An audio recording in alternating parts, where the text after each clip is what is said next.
Hey there everyone, it's Aidan here from Push Square, the channel where I talk all things PlayStation, and 2027 is shaping up to be quite possibly one of the best years in gaming with a ridiculously stacked lineup already confirmed. So yeah, sure, maybe I'm getting ahead of myself here, but sue me for being excited. I want to dive into 20 games that are already locked in for 2027, so let's get into it. First up, we've got Stranger Than Heaven, which is currently set to drop on January 15th, a sort of strange prequel to the Yakuza series. It's set across 5 decades, each of those having their own city modelled after real-life locations within that era, but the even weirder part is that Snoop Dogg is in this, but not just Snoop Dogg, somehow Tupac, or of course at least his likeness, is featured in the game. I continue to be absolutely baffled by this series. Another entry in the Metro series, Metro 2039, is hoping to kind of rein things in a bit after Exodus had a fairly expansive game by comparison to the former games in the series. So yeah, it's going for more of a linear FPS vibe than what we got before. We have our first voice protagonist who is returning to the Metro system after vowing to never do that, all because of a dictating regime that's ruling the Metro with an iron fist. Of course, the graphics look insane, and I'm sure it's going to be super immersive. It looks class. It's set for February with no firm release date as of yet. Next up, Tomb Raider Legacy of Atlantis is currently slated for February 12th after being delayed out of 2026. It's a full-on remake of Lara Croft's first outing, T-Rexes and all. Now, I really enjoyed the rebooted series, but I think it'll be nice to have more of a classic Tomb Raider vibe, especially since I've never actually played that original game. This remake is also going to tee up a brand new entry in the series called Catalyst, which has sadly been delayed out of 2027 into 2028. It's pretty wild to say that a new God of War game is coming out in 2027, and we only found out about it a couple of months ago. Laufey follows Kratos' wife as she enters the afterlife of the gods and basically runs in tandem with God of War 2018. Now, I'm slightly worried that it'll perhaps ruin the whole emotional side of Faye's death in those two games. You know, it's a pretty big emotional pillar of this reboot series, but at the same time, the concept of all of the gods from all mythologies being stuffed into one big godly afterlife is a very intriguing premise, and Santa Monica is currently 2 for 2 with this iteration of the series, so here's hoping they smash it again. God of War Laufey drops on February 16th. After the sublime Persona 3 revival, Atlas is back with another classic remake, this time for Persona 4 Golden. This 2008 or 2009 JRPG, kind of depends where you're based, is getting the full suite of upgrades across visuals, UI, battles and events, and Atlas is saying it makes the perfect starting point for newcomers to the series, but you know, they always say that with these games. In this one though, you're moving between the real world and a TV world to unravel mysteries whilst balancing battles, part-time jobs and managing human connections, all of which shapes your protagonist's powers. Anyway, Persona 4 Revival is dropping February 18th. I'm a little bit gutted that this one was delayed out of 2026, but Playground Games' Fable is dropping on PS5 on February 23rd. This is of course an open world fantasy RPG where your reputation is everything. I've never played the Fable series before, so this reboot is kind of exciting. I just love that basically every interaction forms some kind of opinion, both good and bad, with all of the NPCs, and that informs what you can and cannot do within the game. That sounds so cool. It looks super playful and quite humorous, and I like the look of this almost stereotypical fantasy. You know, it almost looks like Shrek could be set in this universe. Exodus is an epic sci-fi action-adventure RPG where you play as a salvager turned traveller.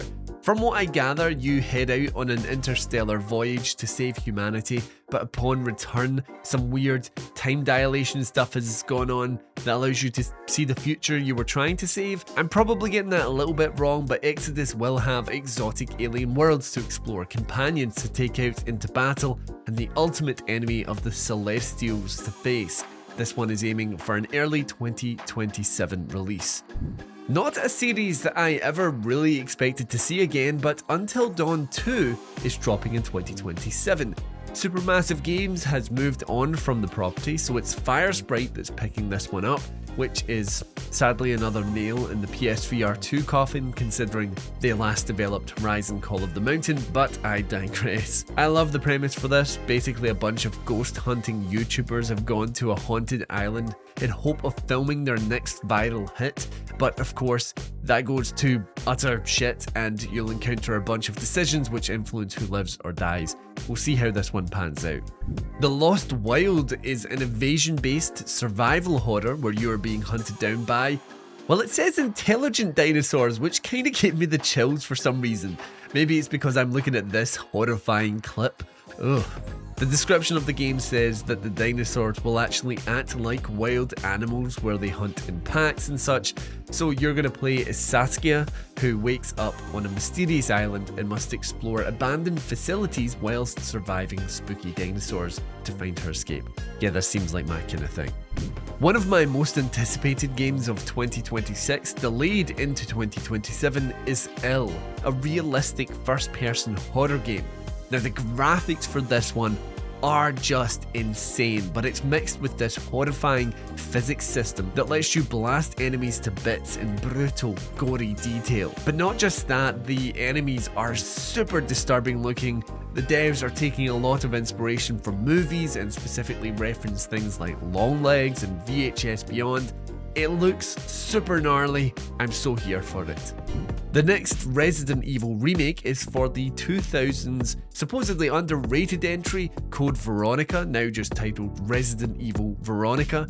This entry is getting a Resi 2 level remake by the sounds of things, with modernised gameplay, a reimagined storyline, and vividly detailed graphics, all of which hopefully preserve the essence of the original game at the same time. Now, I've become a huge fan of the series with the remakes and basically from RE7 onwards, so I'm really looking forward to this one arriving on PS5 in 2027.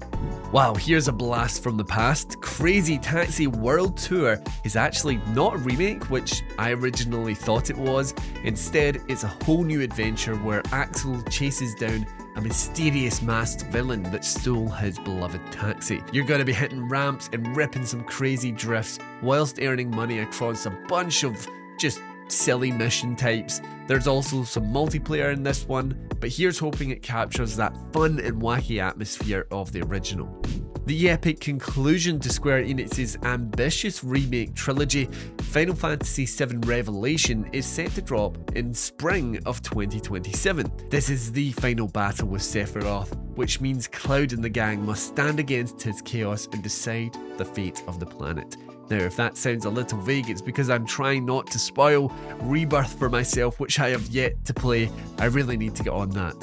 Another 2026 title delayed into 2027 is Lords of the Fallen 2, which is actually the third game in this Souls-like series. The big shtick with this franchise is that there are two worlds coexisting over each other, and you, a lamp bearer, can switch between the world of the living and the world of the dead. It's set about 100 years after the last game in a completely different region, but it's aiming to improve a bunch of stuff like boss battles and player builds, and it's based quite heavily on player feedback from what it seems.